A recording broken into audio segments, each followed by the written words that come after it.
Mi primer hijo se llama Andrés Manuel. Le pusimos el nombre de Andrés Manuel porque mi esposo quiso ponerle el nombre de él y el nombre mío. Mi hijo Andrés Manuel ya nació en el año 1953. El año 1953. Que por cierto, voy a platicar la historia de mi hijo Andrés Manuel. Creo que por eso lo quiero mucho. Porque mi esposa para el alumbramiento de mi hijo Andrés Manuel demoró 3 días. Entonces tuve yo que hablar. Siendo muy pobre, tuve que hablar a otro doctor para que ayudara al que estaba atendiendo a mi esposa, porque mi hijo Andrés Manuel no podía nacer. Yo soy de un pueblo, de Tepeyitán. En aquel tiempo Tepeyitán tenía 600, 800 habitantes. No había escuela secundaria, no había camino, toda la comunicación era por río, por agua. En Tabasco hay agua como cielo. Es decir, Tabasco es agua.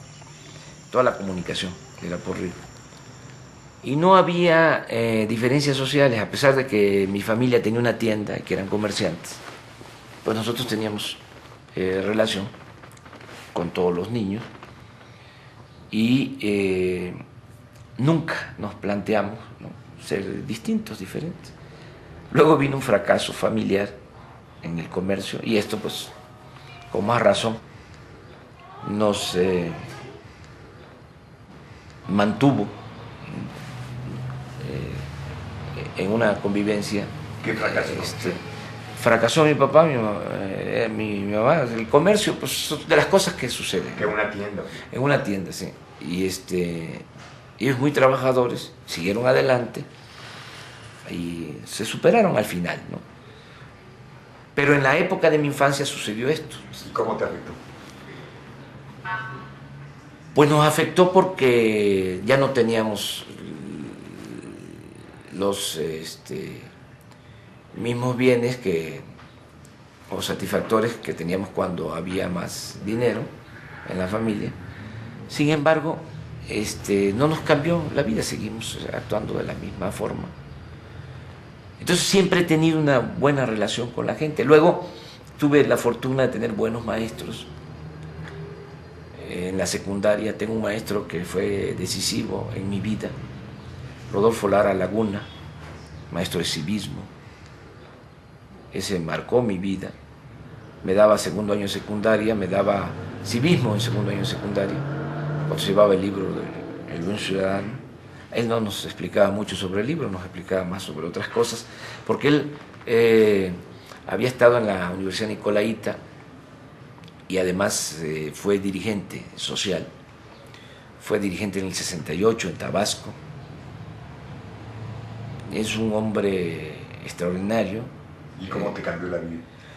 Porque empezó a tocar en las clases asuntos importantes. Yo creo que algo que es muy importante de todo maestro, y yo creo que todo maestro lo puede lograr, cuando tenga algo que es muy importante en la profesión, y yo creo que en muchas profesiones o en todas, la pasión.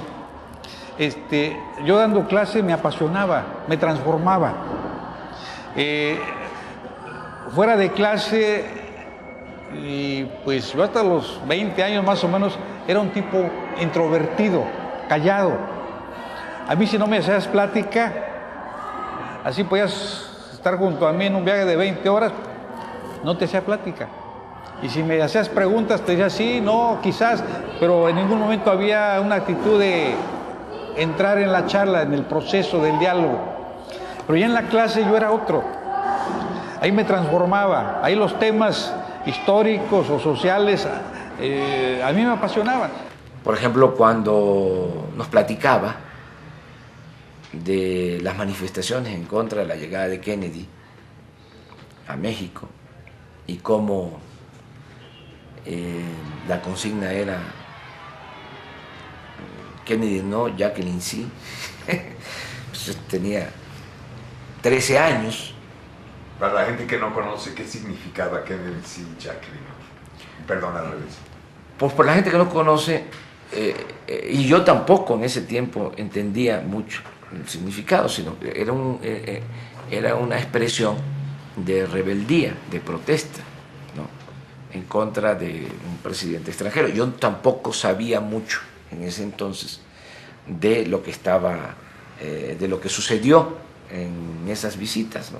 Había una consigna que en Cuba era la del día. Cuba sí, Yankees no.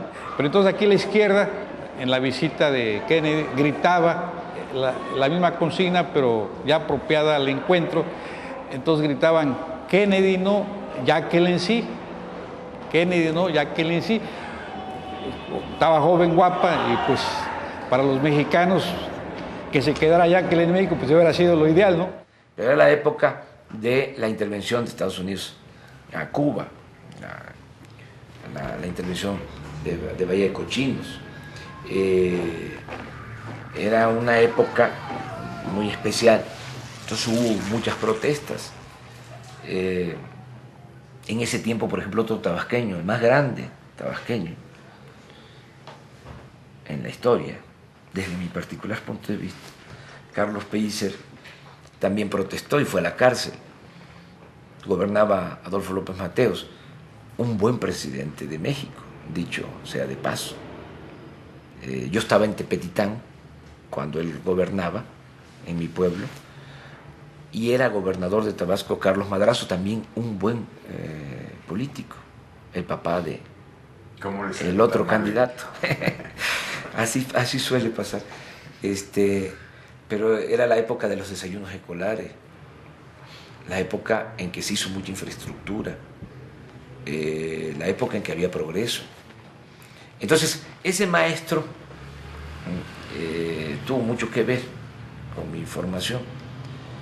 Está en activo, lleva 40 años siendo inspector de escuelas secundarias federales. Fue maestro, luego fue director de escuelas secundarias y ahora es inspector. Y no ha querido ser otra cosa porque tiene convicciones, porque tiene principios. ¿Se le puede localizar? Sí, se le puede localizar. Es juarista.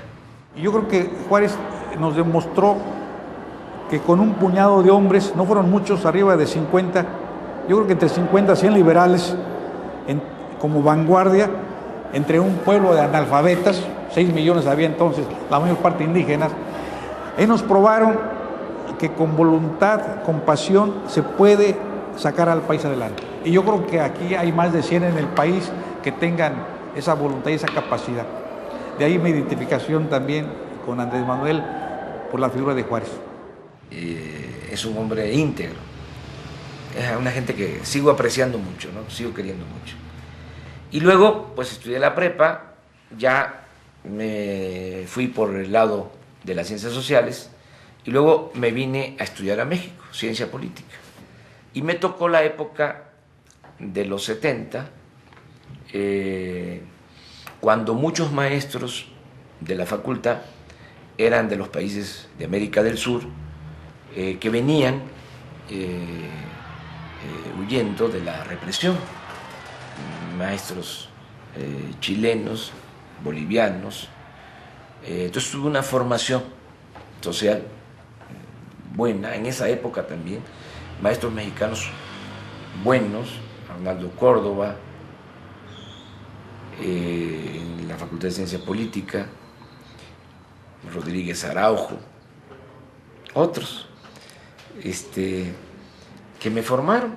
Entonces terminé la escuela y con Pellicer regresé a Tabasco, porque él fue candidato a senador en 1976, fue candidato al Senado y ya te dije, extraordinario, poeta. Y ya me fui a la parte social, luego fui director del Instituto Indigenista, siempre he trabajado para la gente humilde, para la gente pobre, nunca he cambiado. De mí pueden decir muchas cosas, pero no de que soy incongruente.